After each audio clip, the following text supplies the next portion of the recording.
రాసలీలలు, kitchen రూమ్లో కౌగిలింతలు చేసినటువంటి TTD chairman BR Naidu గారి గురించి ఈరోజు రాష్ట్రంలో, దేశంలో, ప్రపంచంలో చర్చ జరుగుతుంది.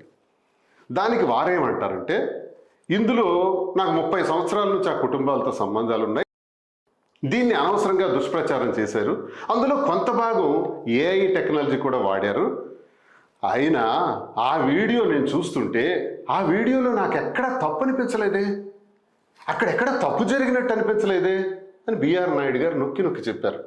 బిఆర్ నాయుడు గారు TV5 యజమాని, మరి అంతేకాకుండా టీటీడీ చైర్మన్ గారు.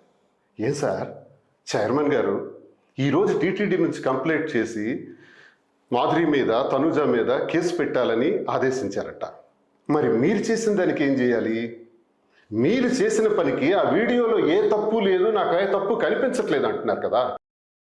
వీడియో చూశాను, ఏదైతే మేము తనుజ చేత ఆ కేక్ కట్ చేయించాము పుట్టినరోజు సందర్భంగా, ఎగ్లెస్ కేక్ని, గుడ్డు వాడనటువంటి ఆ కేక్ని ఏదైతే కట్ చేయించామో అది కూడా నేను చెక్ చేశాను, అందులో నాకు కూడా ఏ తప్పు కనిపించలేదే.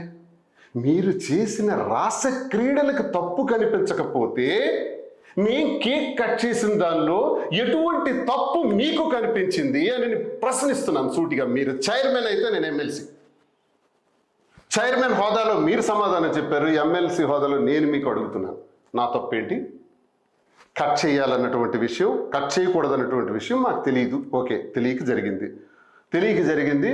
ఆ స్వామివారికి మేము తెలియక, ఇలాంటి నిబంధన ఒకవేళ ఉండుంటే తెలియక జరిగిందని స్వామివారిని మేము వేడుకుంటాం ఒక భక్తుడిగా. అది ఎగ్లెస్ కేకు అని కూడా క్లారిటీగా చెప్తున్నాం, దానికి రసీదు ఉంది, షాప్ కూడా ఉంది, మేము పే చేసిన అమౌంట్ కూడా 1100 రూపాయలు ఉంది. కేవలం మీ రాస క్రీడల్ని డైవర్ట్ చేయడానికి, డైవర్షన్ పాలిటిక్స్ బాగా అలవాటు కదా, అది డైవర్ట్ చేయడానికి ఈరోజు మా విషయాన్ని తెర మీదకి తీసుకొచ్చి మళ్ళీ రెండో కేసు, మళ్ళీ అరెస్ట్ చేస్తాం. చేయండి. ఈ కేసులు, అరెస్టులు ఇవన్నీ భయపడే బాడీస్ కావు ఇవి.